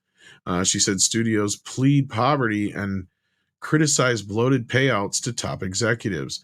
The proposal includes what the AMPTP claims is the highest percentage increase in the minimums in 35 years, shortened option periods for TV series, regulars earning less than a certain amount, and limitations of self-tape requests. Strike will begin at midnight. Actors will be on the picket line starting Friday morning. In fact, I think they've started already. The AMPTP's talking point claims in its memo are below.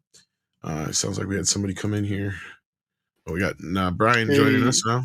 Good evening. We're just about getting into the demands here, or the talking points, I should say. Yeah. The highest percentage increase in 35 years, 76% increase in high budget SVOD foreign residuals, substantial increase in pension and health contribution caps, groundbreaking AI proposal which protects performers' digital likeness, including a requirement performers consent for the creation and use of digital replicas for digital alterations of a performance, 58% increase in salaries for major role guest star and performers high on wages on high budget SVOD programs, limitation of self-tape requests, including page, time, and tech requirements, options for virtual or in-person auditions.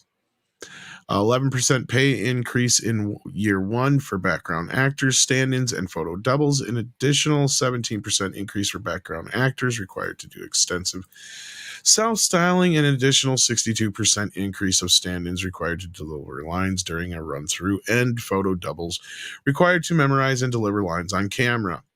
First time ever fixed residuals for stunt coordinators on television and high-budget SVOD programs, shortened option periods for series regulars earning less than $65,000 per episode on half-hour show series and less than $70 per episode on a 1 hour series. Dancers will now receive the on-camera rate for rehearsal days. That sounds pretty good to me. I don't understand what they're missing here. I mean, frankly, as far as the day player thing, I don't see why they should have to get residual. Like, when have extras ever really gotten much for residuals? I know a few people who have done like extra work and they're lucky if they get a few cents, and they don't usually get jack shit unless you have a speaking role anyway. Yeah, it sounds a bit unusual to me that an extra would get residuals. I don't know. I know nothing about the contracts, but yeah, sounds a bit weird. Man, I'm very mixed on this. Like stuff like when I see the highest percentage increase for minimum 35 years, like are they saying for everyone, no matter how good and bad are at their job, or for the ones who did the best? That's the thing that doesn't even really factor into it, Nick. That's the thing. It's like it doesn't matter the quality of your work. This and is just that's where I take standardized. exception Yeah. to that, because a lot of people want. I'm sure there are those who are terrible who want that, and honestly, they're not worthy of that. They're not worthy of that. Now, there are some things I get, like the protecting the AI digital likeness, stuff like that. I think that's very fair. Once again, as I said earlier, there's good arguments, but for every good argument, there's really bad arguments. And we're seeing a lot of good examples right here of things that could be good, but also could be very bad. And a lot of these people don't realize it's not fair that some guy who could put out a script, let's just say, I'm trying to think of a good movie. Let's just say some guy who put out a Godfather worthy script comes out and puts out a Godfather like script. And the guy who puts out a She-Hulk script deserves as much as the guy's a Godfather. I don't freaking think so. No, that's a part of how you negotiate. And that's Robert Meyer Burnett's one of his favorite sayings is you don't get what you deserve in Hollywood, you get what you negotiate, and that's kind of part of it too, Nick. And I get where you're coming from, but and that's fine too. I get the negotiating part. If you're a good negotiator, that's fine. Yeah. But a lot of these people just think that they should get that money just because they merely exist. And once again, a lot of these people got it. We all know how a lot of these people are getting into this industry. These are some of the most narcissistic people in the world. Exactly, Nick. Yeah, if this was a bunch of writers who are very, let's just say, all very honed in on the craft, maybe we all might be having a different conversation here. And I would love to have that conversation for actual writers who are struggling and who do deserve that. But this is a bulk of them are just spoiled brats. Well, regardless of how worthy or not worthy their demands are, and some of those things I agree with Nick are actually pretty reasonable, particularly some of the digital stuff. It's hardly a good time to be doing this, I would have thought, given the financial realities of both the economy at large and Hollywood in particular.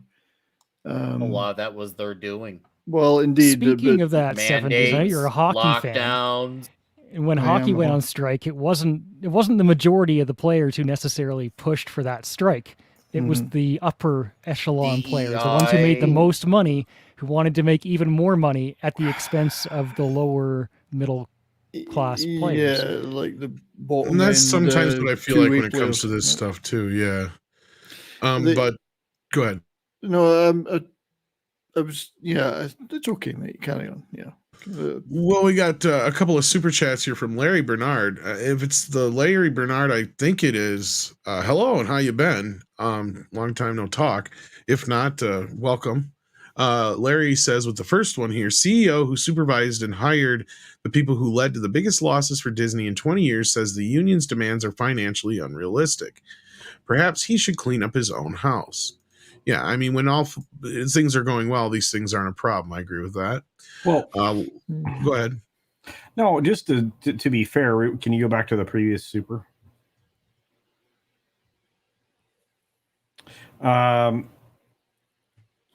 He's not managing his house. Yes, he could clean up his house, but it's the people that he hired that are bringing in these idiots that are writing this crap. So, he's also getting paid like $27 million this year. So, I'm sure that, there's a little bit of negotiation in his. But you're not getting any dividends, Mike. Yeah, just saying. Wow, you're on one tonight. I'm just telling you. What a pain! What a pain that is that you're not getting any dividends. And then Larry says people are signing contracts as day players for perpetual ownership of their digital likeness and rights. It was done to numerous day players on Cruella, so Leonardo DiCaprio can sign away his rights before he makes it big. That could be a problem if that's not. Yeah, see, I could see that. I could see it if you're doing it by production, that's fine.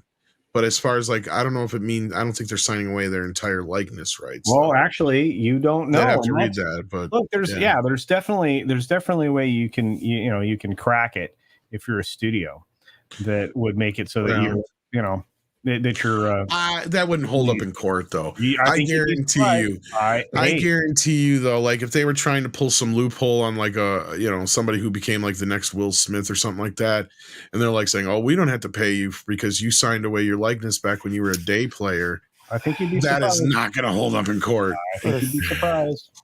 Well, I think that could be overcome, but it might take a lot of effort and money to overcome it. if such a scenario Perhaps, arose. but And then again, it's negotiation. You may say, "Well, I signed those it even digital rights says right away." in the thing here, though, it's supposed to be protect. They're supposed to be protecting, and they have to be able to sign over permission anyway for them to be able to use any AI or stuff like that too. So, well, again, it would be in the form of the contract. See, this is the thing. If somebody puts a document in front of you and you don't read it, or have your attorney read it, or even both don't read it, that's silly. Why would you do that? Yeah, I don't care if you're getting a chance, And the thing that there are certain things in life that should be a red flag. Urgency. If somebody says this is only available for a day, that's trying to establish this. Yeah, but that's like making some bad faith fucking shit, though. Oh my God. They're already addressing some of the other sides of that crap. I mean, there's no way an actor owns his likeness rights, period. They're just talking about paying residuals for somebody who's in the background of fucking some movie for one day. That's what they're talking about. We'll have to see. I mean, hey, you can get paid $396 for writing an episode of Daredevil as a residual. Well, and I can't even remember who pointed it out in the chat, but I brought it up on the screen. If that's the case, what if the day players get that? Then what's to stop the studios just from saying, "Well, fuck that. We're not going to pay day players for the rest of their lives. We'll just use CGI. It's cheaper." So then they'll be out of work any fucking way. We'll see what happens. But anyway, Larry goes on and says, if you write up a Godfather script and you get yourself a producer credit and points on the property, if you write She-Hulk, you get scraps. Yeah, that's true. But television's a different animal, too. Larry Bernard says, yeah, it's me, Tom. I'm always willing to come back for an appearance. Oh, well, glad to hear that. But yeah, I know you're also a mod in our group if you're ever in there anymore. I don't see you too often. So I don't know what you've been up to lately. It's good to see you. Good to see you kicking anyway. So to Larry's point, not all productions are equal. Not all culture or properties are equal. Godfather must be worth more than a She-Hulk.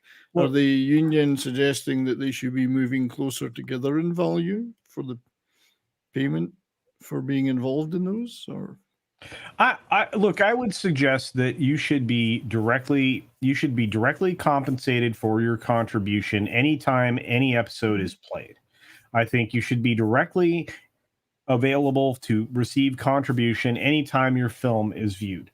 I think that is really important, right? The exception would be when that is sold. Yes and no, but that also makes it almost, the problem is you start having to pay out every single little person on a movie or show. It's going to be impossible to ever release these things anywhere ever. It's only when people have it written in their contract. So if you're an actor, it's written in your contract, you receive a residual, which means that you should have the right of transparency. The same thing with directors, same thing with writers, anybody who negotiates it in a contract. Now, you have 4 contract workers that don't have those rights, right? And most of those are, IATSE people that are like the Teamsters union versions of, the lighters, the lighting, the grips, the caterers and all that. They have a completely different contract.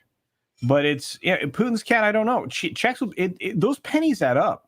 I mean, yeah, not as much as you'd think. Well, I know, and I just gave you an example in the private chat of what one writer was paid for one episode of She-Hulk. In fact, one of the people watching us right now, or at least recently commented on your post about Hollywood Halloween Spirit Shop, actually went back at Culture Crave which is, you got that one guy that wrote for She-Hulk that made $396. Yeah, but you guys are also mixing writers with actors here too. Like we're not here's the thing. A writer is somebody who you cannot make a fucking movie or TV show without a fucking writer. End of discussion, whether it's 1 or 10. Right. When it comes to actors, unless you've got a speaking part, I can honestly, I can be on the studio side where if you're getting $100 and a sandwich for being on the fucking set for a day and you don't have to change your costume, you don't have a speaking line, all these things they said in there, then I don't see where there's just any problem with having to pay them any money ever again, because otherwise you're going to run into the same issues we had with the music side of things when it came to releasing shit, and they had to renegotiate all the contracts with them. It comes down to contract law. So if you put it in a contract, Tom, it exists. If it's not in a contract, it doesn't exist. Might be some wiggle room for that. The thing that I don't understand, and this is where all these people lose me, especially on the union side, mandatory size of writers' rooms. I'm like, fuck you. If one guy wrote this fucking series, like let's say Taylor Sheridan, right? So that guy wrote that shit. You know what? There is no need for a writer's room. And you shouldn't have a minimum size on that guy. He created it, he wrote it, it's his.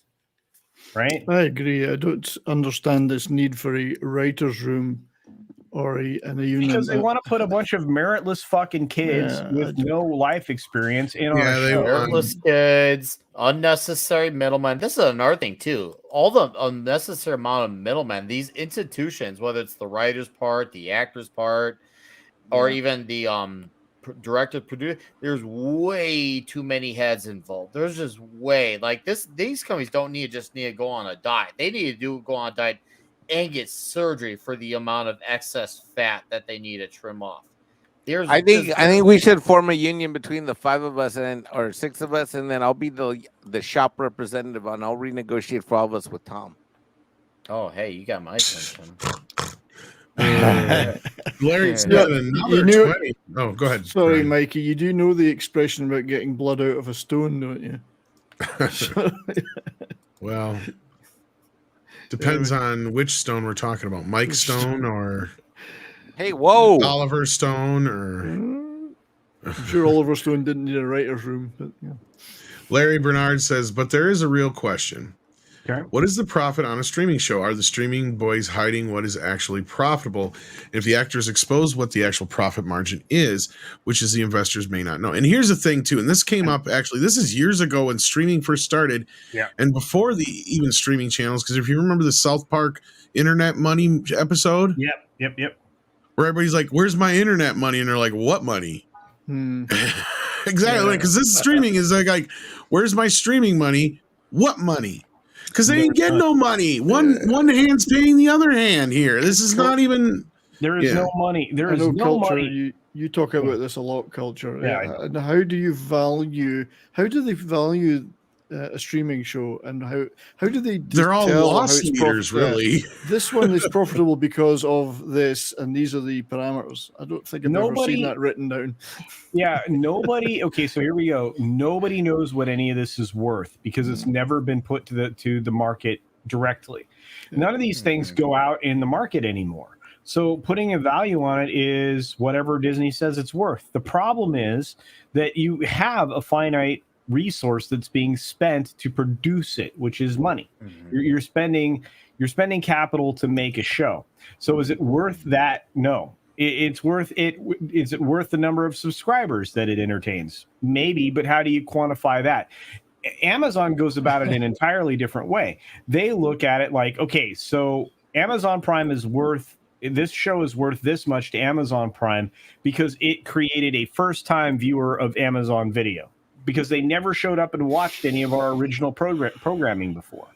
And that's how they quantify it, which means that Lord of the Rings, the butt puppet of whatever thing, whatever, the thing that they just did, Rings of Saturn, I don't know, whatever that was. Cock Rings of Power. That made, thank you. Powder. That's right. Powder.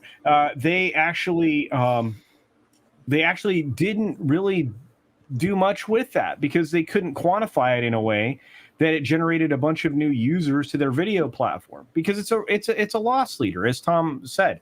Streaming has yet to generate $1 for almost anybody with the exception of Netflix. Netflix is the only profitable streaming service, hands down. Nobody else is. I feel confident that Disney loses money the moment The Acolyte hits public consumption. I agree with you. Well, they lost money already, probably. So but even more. Right now, Disney is swimming underneath, and we'll find out more in the quarterly call. But Disney's swimming underneath a $14 billion red ink stain with Disney Plus. Do the services like Tubi, which have adverts, I'm assuming they're making money? Tubi. Isn't Tubi more or less a Fast is an entirely other animal. that's a It's fast channel, isn't it? Yeah, you know what I think is ultimately hilarious and funny? They come up with the typical corporate America. They come up with this term called FAST, which stands for what is it? Free ad-supported television or something like that. You know what we call that? TV. Television. Well, no, Tubi's got it right though, because the ads are pretty limited. And, no, but the point of the matter is that it's still. I mean, it's like we've gone full circle. This reminds me of like when the internet was hot and like, oh my god, now it's just another delivery vehicle. I mean, it's the same thing with like email, fax. It's all the same shit. It's just another delivery vehicle. Even delivered over the same cable as cable. Yeah. Exactly. I'm like looking at my connection. I'm like, Mike, your mic's crackling or something. Yeah, I'm having problems. Come back in from the window, Mike. That's enough. All right, we got this sent to us by Ty. Ty sent this to me. Hi, Freedom Tunes. Love these guys. Great. Yeah, so let's watch this quick. Whoa. This new Sound of Freedom film is killing us at the box office. Even worse, it's changing hearts and minds. My sacred right as a Hollywood director. Oh, please. It couldn't change my mind. I'll take that, pets. Alexa, 2 tickets for Sound of Freedom. From the free ticket portal online. We have to be responsible about which brands we support, you know. Holy crap. Dude, Seamus crushed this. Over 2 million children a year are being sucked into the deepest recesses of hell. We do nothing. He's still got the cigar in his mouth in the cinema. Bravo! Bravo! Wow. What a film. My eyes are open. I had no idea. The pain, the suffering, the heroism. They go through so much. All so they can bring us children. Holy I love the posters in the background as they're walking out. Did you see the posters? Yeah, I did. Disappointment. Fast and Furious 18. Gentlemen, I hate to part, but I have to leave. I have a production part in the middle. What do you got? I got a production meeting. Production meeting for what? The hell does that mean? Because I'm on some professional shows. We have meetings to like talk about what we're gonna do on them. For what? I've seen your channel. Which show is professional? Oh, wow, Michael. Man, man. What are you talking about, Mike? That pains me right now. Oh, come meeting on. for what? I'm your Culture. biggest fan. Are you blind to what efforts I make to make things happen? I'm actually pretty proud of you. Or is it actually He's in not going to vain? answer me, is he? Wait till you see the meme I've prepared for you tonight, Culture. I feel like you're trying to close the drapes on me, Mike. What production meeting are you talking about? I'm meeting with the guys for the thing. What guys? The for guys what thing? We're doing a thing later. I shall plug it for him. It's Yelling at Park Cars, where it used to be. And it's on the Comics Thursday. Division's channel. Thursday night Throwdown. Why don't I know about Comics this? Division. Is my Tom not being invited and my Tom's being excluded? I know about it, and I don't get invited on the show. I write songs that make the whole world sing. But that's make some all the dudes what? Okay, Nick, are you coming? You know what? I'm gonna come. You know what? This is bullshit. I'm serious. I'm gonna come. As Tom's legal representative, Mr. Connors' fee has just gone up to $1,000 an hour. Where were you when Hollywood committed super coup? Where were you? What did you do when Hollywood turned to poo? Oh, strike my heart. It all fell apart.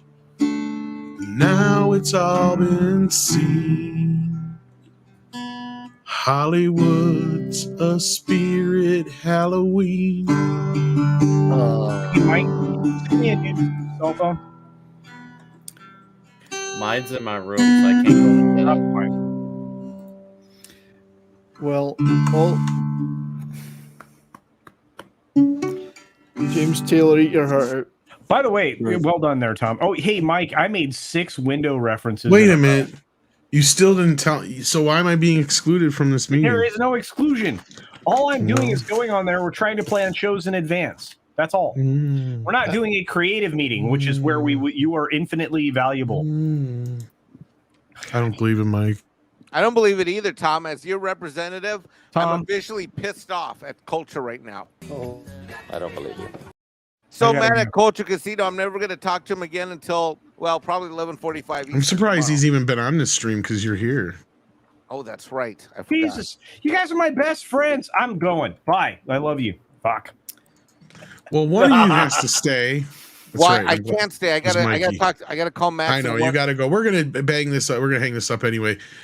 Nick, you're going on Thursday Night Throwdown, I'm assuming. Yes, sir. Because I know we're talking about mash, potato.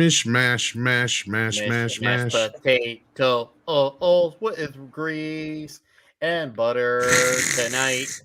Anyways, yeah, Thursday Night Throwdown tonight. Comic Shop Talk tomorrow night. Our episode.